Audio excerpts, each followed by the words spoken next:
మన ప్రభువును రక్షకుడు అయిన యేసుక్రీస్తు వారి అతి శ్రేష్టమైన దివ్యనామమున మీ అందరికీ ఉదయకాలము సర్వశుభములు సర్వదీవెనలు దేవదేవుడు అనుగ్రహించునుగాక. ఆమెన్.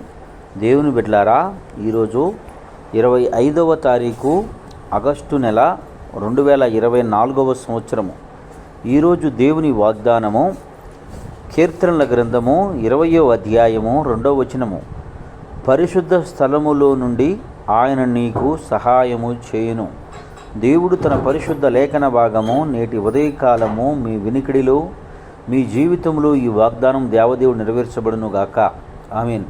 ప్రియ సహోదరి సహోదరులారా, దేవుని సహాయం ఎక్కడి నుండి వస్తుంది అంటే పరిశుద్ధ స్థలములో నుండి. దేవుడు ఎక్కడున్నాడు? మహా ఆకాశమును పట్టజాలని దేవుడు ఆకాశమందుండి దేవుడు నీకు సహాయము చేస్తూ ఉన్నాడు. ఆయన నీ దగ్గరికి వచ్చి సహాయము చేయవలసిన అవసరత లేదు. ఆయన మాట మాత్రము సెలవిస్తే చాలు. ఆయన మాట మాత్రము సెలవిస్తే ప్రియ సహోదరి సహోదరులారా, ఈ సృష్టి కలిగింది.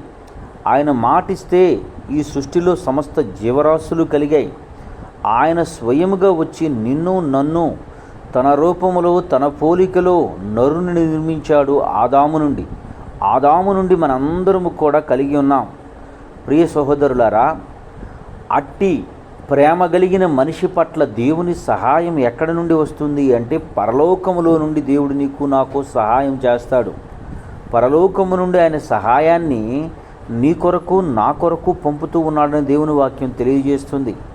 ప్రియ సహోదరులారా, మన రాష్ట్ర గవర్నమెంట్లో చూసుకుంటే పరిశీలించగలిగితే ఒక మారుమూల ప్రాంతములో అక్కర అవసరత ఏ విధంగానైతే పైనుండి నున్నటువంటి రాష్ట్రము లేక దేశము యొక్క గవర్నమెంట్ ద్వారా వీళ్ళు ఉన్నటువంటి మారుమూల ప్రాంతానికి సహాయ సహకారాలు అందుతున్నాయో, అలాగుననే దేవుడు పరలోకములో నుండి నీ కొరకు సహాయాన్ని పంపుతూ ఉన్నాడు.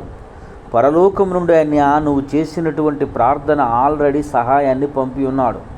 అయితే ప్రియ సహోదరులారా, ఒక సహాయం అక్కడి నుండి బయలుదేరుతుంది అన్నప్పుడు మధ్యలో ఏ వ్యక్తి అన్నా వస్తుందని ప్రశాంతంగా ఉండడు. కానీ తన కొరకు పదే ఎంక్వైరీ చేస్తూ ఉంటాడు.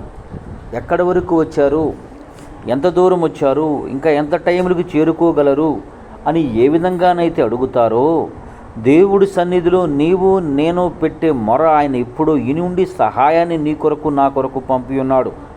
ఆయన పంపినటువంటి సహాయాన్ని మనము కరెక్ట్ టైంలో రిసీవ్ చేసుకోవాలి అంటే కనిపెట్టి ఉండాలి.